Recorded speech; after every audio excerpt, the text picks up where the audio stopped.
Santa Teresa Avila TV, Sorowajan Baru, Renungan Katolik Kamis, 29 Mei 2025 diambil dari bacaan Injil Suci Lukas bab 24 ayat 46-53. Kenaikan Yesus Kristus dan panggilan untuk menjadi saksi, dan lagi katanya kepada mereka. Ada tertulis demikian, Mesias harus menderita dan bangkit dari antara orang mati pada hari yang ketiga. Dan dalam namanya berita tentang pertobatan dan pengampunan dosa harus disampaikan kepada segala bangsa, mulai dari Yerusalem. Kamu adalah saksi dari semuanya ini.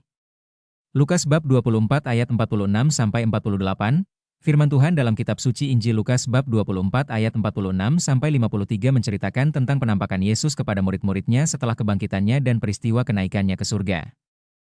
Yesus berkata kepada murid-muridnya, ada tertulis demikian, Mesias harus menderita dan bangkit dari antara orang mati pada hari yang ketiga. Dan dalam namanya berita tentang pertobatan dan pengampunan dosa harus disampaikan kepada segala bangsa, mulai dari Yerusalem. Kamu adalah saksi dari semuanya ini. Yesus melanjutkan, dan aku akan mengirimkan kepadamu apa yang dijanjikan Bapakku.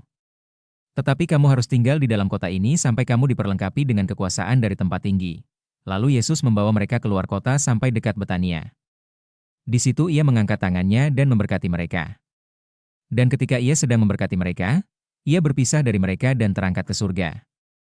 Mereka sujud menyembah kepadanya, lalu mereka pulang ke Yerusalem dengan sangat bersukacita. Mereka senantiasa berada di dalam bait Allah dan memuliakan Allah. Perikop ini mengajarkan kita beberapa hal penting.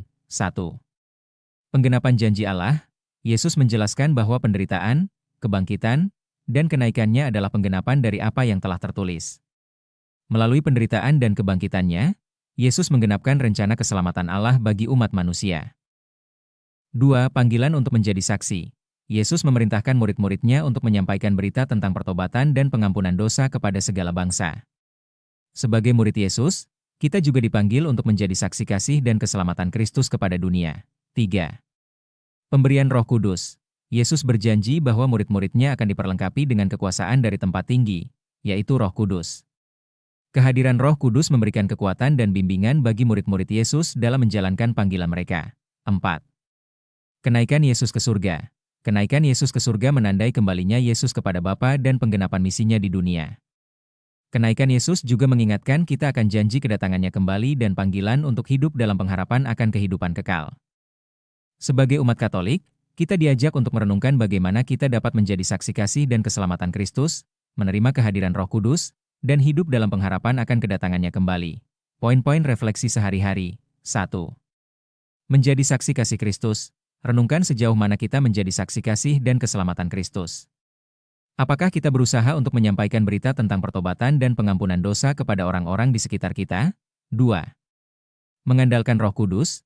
Evaluasi sejauh mana kita mengandalkan kehadiran dan kekuatan Roh Kudus dalam menjalankan panggilan kita sebagai murid Yesus. Apakah kita berdoa dan memohon bimbingan Roh Kudus dalam setiap langkah hidup kita? 3. Memuliakan Allah dalam kehidupan sehari-hari. Bagaimana kita bisa memuliakan Allah dalam kehidupan sehari-hari? Apakah tindakan dan kata-kata kita mencerminkan iman dan pengharapan kita kepada Tuhan? 4. Hidup dalam pengharapan. Renungkan bagaimana kita bisa hidup dalam pengharapan akan kedatangan Yesus kembali. Apakah kita menjalani hidup dengan penuh sukacita dan pengharapan akan kehidupan kekal bersama Tuhan? 5. Menjadi teladan iman. Bagaimana kita bisa menjadi teladan iman bagi orang lain? Apakah kita hidup sesuai dengan ajaran Yesus dan menunjukkan kasih serta kebaikan Tuhan kepada sesama? Dengan merenungkan dan mengamalkan pesan dari Injil hari ini, kita diajak untuk memperkuat komitmen kita dalam menjadi saksi kasih dan keselamatan Kristus, mengandalkan kehadiran Roh Kudus, dan hidup dalam pengharapan akan kedatangannya kembali. Marilah kita selalu mengandalkan kasih dan bimbingan Kristus dalam setiap langkah hidup kita, sehingga kita dapat menjadi saksi kasih Tuhan di dunia. Jangan lupa untuk share, klik subscribe, serta klik tanda lonceng dan like YouTube Rifai Alwan untuk inspirasi harian lainnya.